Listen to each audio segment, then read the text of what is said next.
చదివించుకో, మీ జీవితాన్ని మార్చుకుంటాం. ఈ లోకంలో మనం ఎట్లా బ్రతికిన మన కాదు, రేపు చచ్చిపోతే పరలోకం పోవాలా. అర్థమైందా? చర్చి పెట్టిర్రా?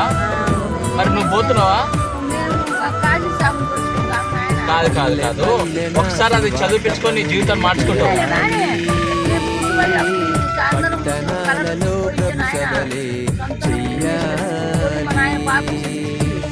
వాటి దెబ్బలు తగిలి మళ్ళా ఊరికి ఆయన మాసిపోయింది. కలర్ పడ్డది ఫస్ట్ మా ఇంటికి. సరే, నేను ఇప్పుడు ఏమంటున్నా అంటే నిజమే, మంచి మాట. మా నాయన పోయిండు, బాప్టిజం తీసుకొని పోయిండు. చనిపోయిండా? చనిపోయిండు. బాప్టిజం తీసుకొని ఆయన చనిపోయినాడు అంటే దేవుడు పరలోకం తీసుకెళ్ళింటాడు. ఆయన తెచ్చిపెట్టండి. ఆయన విషయం కాదు, మీ విషయం అడుగుతున్నాను. ఇప్పుడు ఆయనది అయిపోయింది, ఆయన దేవుని దగ్గర ఉంటాడు అనుకోండి. మీ విషయం అంటున్నాం. ఈ లోకంలో మనం ఎట్లా బ్రతికినాం కాదు, రేపు పరలోకంలో మనకు కనబడాలంటే ఈ లోకంలో యేసుప్రభు నమ్ముకోవాలా. అర్థమైందా? యేసుప్రభు నమ్ముకో, నీ జీవితాన్ని మార్చుకుంటావు. అర్థమైందా? అవి చదివించుకో, పిల్లలతో ఆ పాంప్లెట్ చదివించుకో.